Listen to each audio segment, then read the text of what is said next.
Voyons ensemble un premier exemple. C'est un problème d'écart. Ici, un avion effectuant un vol d'essai se retrouve à 250 mètres au-dessus du niveau de la mer et survole un sous-marin qui est à 60 mètres au-dessous du niveau de la mer. Quelle distance sépare l'avion du sous-marin? Nous allons relire le problème, mais cette fois-ci, nous allons surligner les données importantes à la résolution de ce problème. Donc, un avion effectuant un vol d'essai se retrouve à 250 mètres au-dessus du niveau de la mer. Donc, je pourrais aussi surligner l'avion parce que c'est l'avion qui est au-dessus du niveau de la mer. Et cet avion survole un sous-marin. Ce sous-marin est à 60 mètres au-dessous du niveau de la mer. La question, quelle distance sépare l'avion du sous-marin? Donc, ce que je cherche, c'est la distance qui sépare l'avion du sous-marin. Donc, j'ai relu le problème, j'ai surligné les données utiles et la question, ça c'est ma première étape. Maintenant, je passe à la deuxième. Je cherche quoi? Je l'ai surligné, c'est la question qui est posée. La question, c'est quelle distance sépare l'avion du sous-marin? Donc, je peux dire que je cherche la distance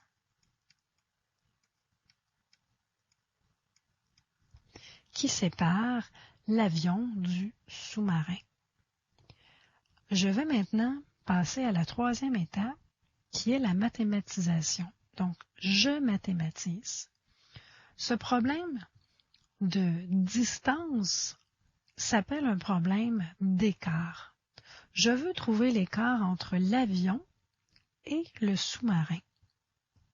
Et ce genre de problème s'exécute toujours de la même façon. Nous devons faire une soustraction. Le nombre que je vais mettre devant la soustraction, c'est le plus grand des deux nombres, suivi du plus petit des deux nombres ou des nombres. Il peut y avoir plus qu'un nombre, effectivement. Donc, voyons les deux nombres que l'on retrouve dans notre problème. On nous dit que l'avion se retrouve à 250 mètres au-dessus du niveau de la mer. Donc, 250 mètres au-dessus signifie plus 250. Là, je travaille comme sur un papier brouillon. C'est pour m'aider à trouver la solution. Donc, ça, c'est mon avion. Elle se trouve à 250 mètres au-dessus de la mer, donc plus 250. Et le sous-marin, lui, se retrouve sous le niveau de la mer, donc dans l'eau, à 60 mètres au-dessous du niveau de la mer, donc moins 60. Donc, j'ai deux nombres importants. Je dois identifier parmi ces deux nombres lequel est le grand et lequel est le petit. Le positif 250 est mon grand et le petit se trouve moins 60. Donc, installons ces deux nombres pour faire notre écart. Donc, le plus grand nombre est 250. Je veux soustraire pour faire un écart le petit nombre qui est moins 60. Ainsi, ma mathématisation devient 250 moins 60. Maintenant, il faut faire ce calcul. 250 moins 60. Nous avons vu par l'écriture abrégée que cette expression devient 250. Le moins est remplacé par un plus 60. Et 250 plus 60 me donne 310. Donc, dernière étape, la cinquième, je donne la réponse complète avec l'unité. Donc, ce que je cherchais, je l'ai bien identifié. À l'étape 2, je peux reprendre la phrase que j'avais indiquée. Je cherchais à ce moment-là la distance qui séparait l'avion du sous-marin. Ainsi, la distance qui sépare l'avion du sous-marin est de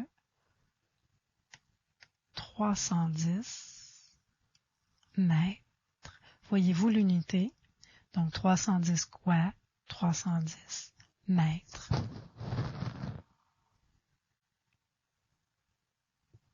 Dans le sous-module 5, nous verrons la résolution de problèmes de la vie courante. Ce sont des problèmes avec un texte à lire. Il est probable que vous allez rencontrer des difficultés. En effet, par définition, un problème présente une tâche à réaliser et nous ne savons pas tout de suite la façon d'y arriver. Voici donc quelques consignes à suivre pour faciliter votre tâche. D'abord, la première consigne, ce serait de lire attentivement le problème et au besoin le relire le nombre de fois que vous voulez.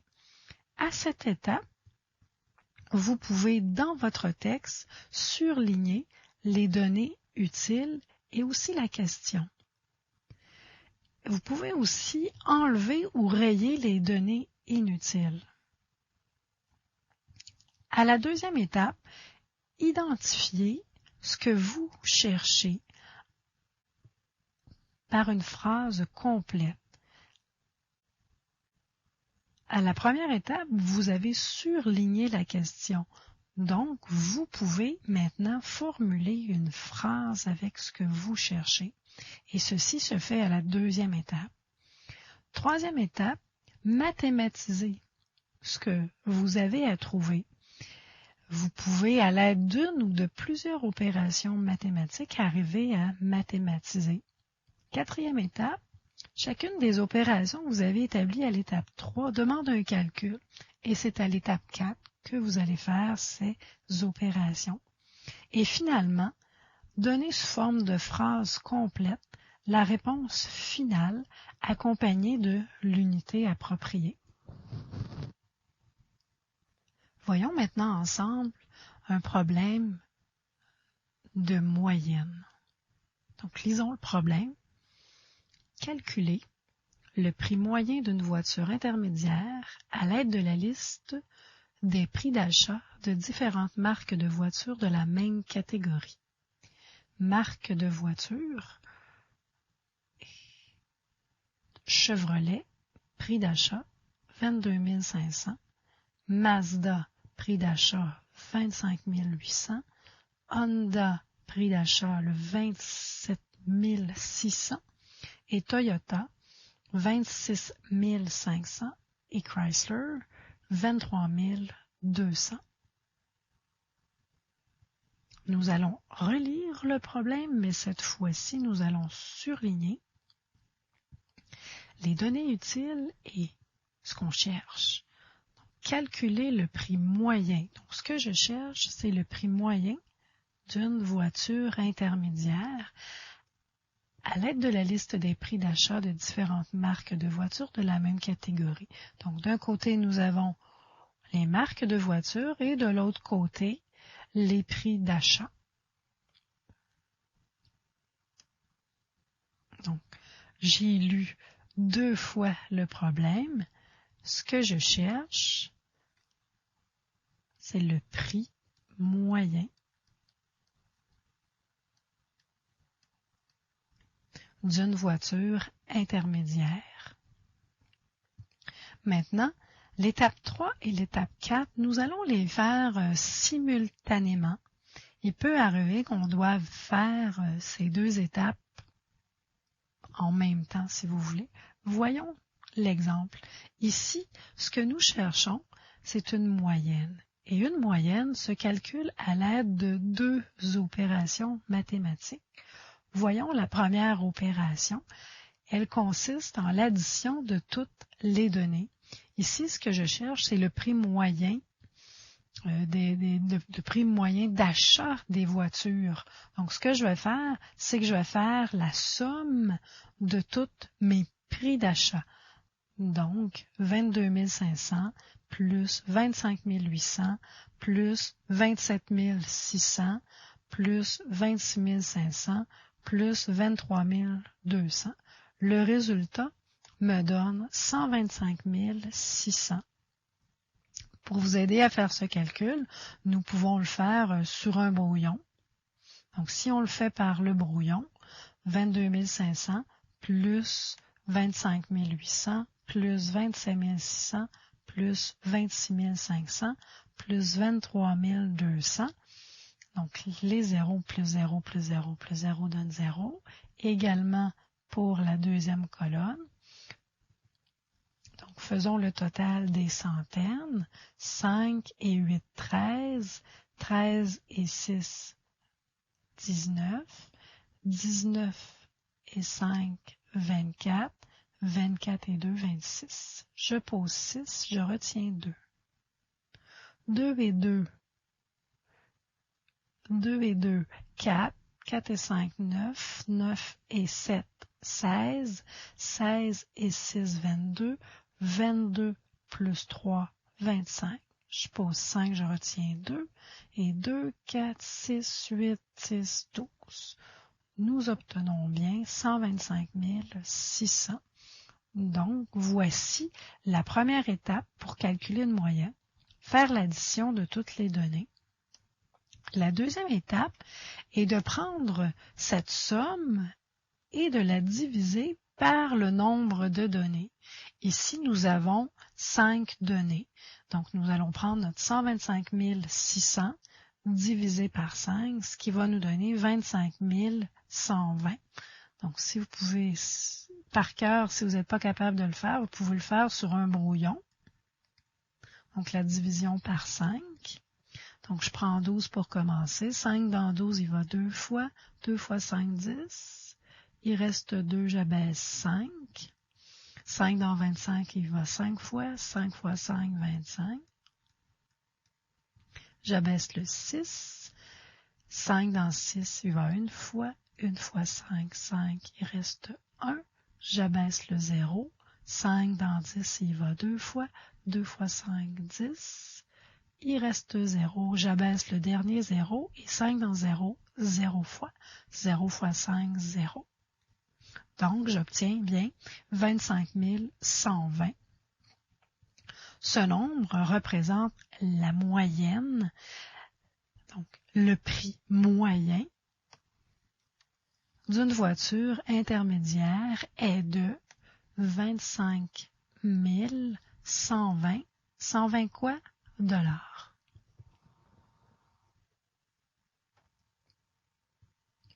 Voici un problème de bilan. Olivier, Pascal et Sabrina administrent un restaurant.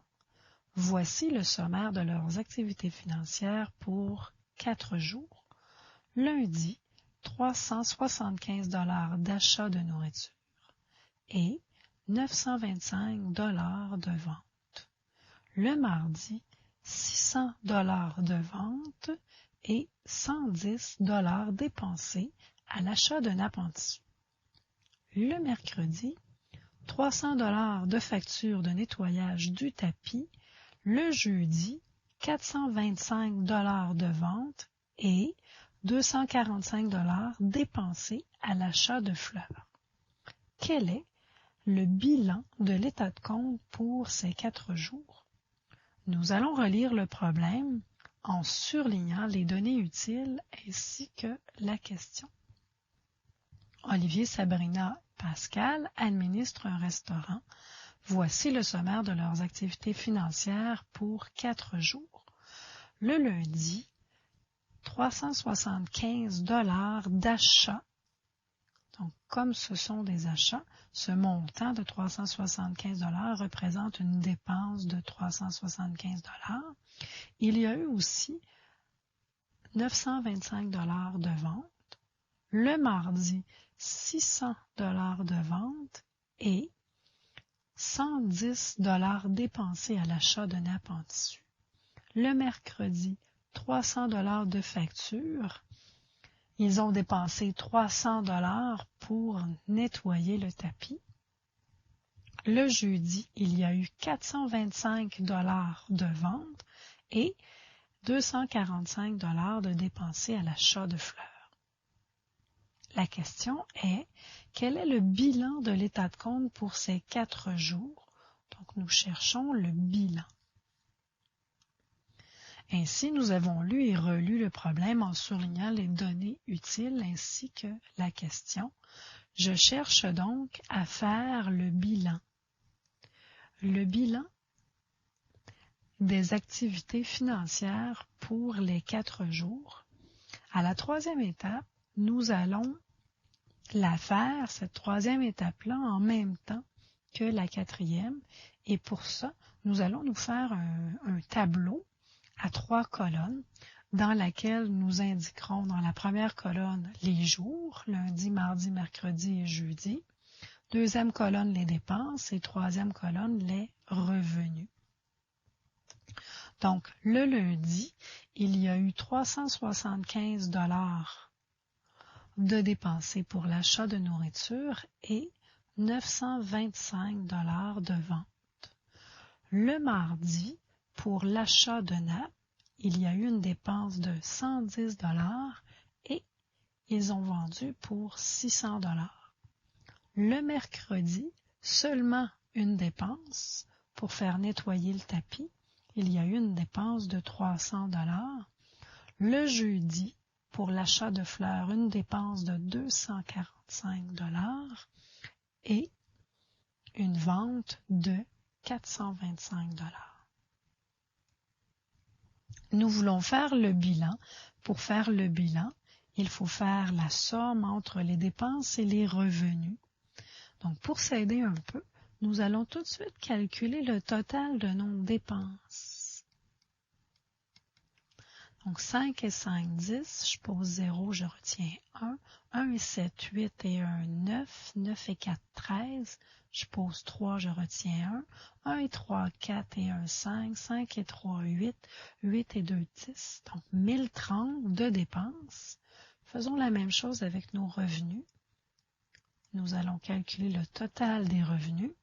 5 et 5, 10. Je pose 0, je retiens 1. 1 et 2, 3. 3 et 2, 5. 9 et 6, 15. 15 et 4, 19. Donc, 1950 $ de revenus. Donc, pour faire notre bilan, nous avons fait la somme entre les dépenses et les revenus. Oups, revenus. Je vais enlever mon accent. OK. Donc, plus les revenus. Vous remarquez que les montants indiqués sous les dépenses sont des montants négatifs. Et nous avions trouvé comme total 1030. Comme ce montant représente les dépenses, il est précédé d'un signe moins, plus les revenus. Nous avons trouvé comme total 1950. Nous voulons faire le bilan de la situation. Nous remarquons que les revenus sont plus élevés que les dépenses, donc nous allons terminer avec un montant positif, mais de combien? Pour le savoir, nous allons calculer sur un brouillon 1950 moins 1030. 0 moins 0, 0, 5 moins 3, 2, 9 moins 0, 9.